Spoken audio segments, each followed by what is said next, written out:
en abondance. Les disciples étaient presque tous des pêcheurs, sachant nager.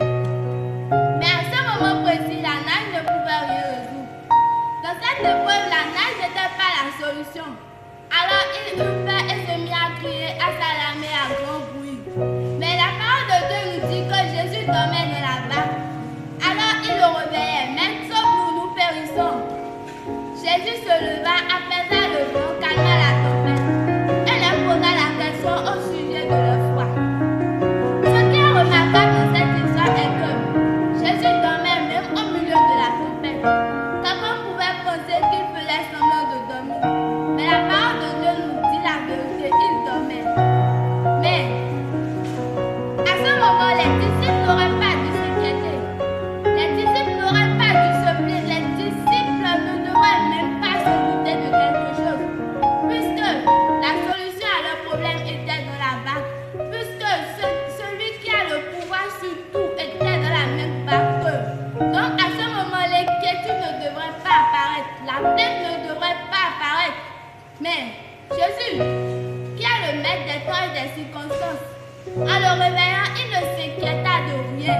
Il calma tout. Comme les disciples aujourd'hui, plusieurs chrétiens se retrouvent dans des situations, dans des problèmes, dans des difficultés qui semblent les dépasser. Ils se mettent alors à crier, Seigneur, pourquoi m'as-tu fait ci, pourquoi m'as-tu fait ça, qu'est-ce qui s'est passé? Mais le fait de dire tout cela ne peut rien résoudre. En tant que chrétien, Christ est avec moi jusqu'à la fin du monde. Alors dans mes difficultés, dans mes problèmes, dans mes épreuves, il est avec moi. Donc si le problème arrive, si l'épreuve vient, je ne dois pas me plaindre. Je m'agenouille, j'expose le problème à Dieu. Et que j'ai une totale confiance en lui qui le fera. Une confiance sans faille, c'est ça qui est la foi.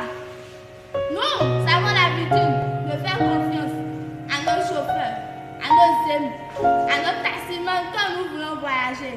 Et pourquoi ne pas faire confiance à Christ? À Christ qui a battu le record de tous les âges de ne jamais jouer. À Christ qui a battu le record de tous les âges de toujours réussir. Pourquoi ne pouvons pas lui faire confiance? Et nous faire confiance, et nous faisons confiance à ces personnes qui n'ont pas tous les jours la chance d'arriver à destination saine et sauve, qui risquent de faire des accidents à tout moment. Nous les faisons confiance.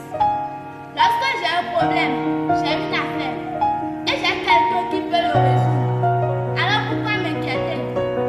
Je suis à l'aise. Je n'ai aucun souci parce que je sais que celui-là, il est là, il peut le faire. Donc, ayons une totale confiance en Christ.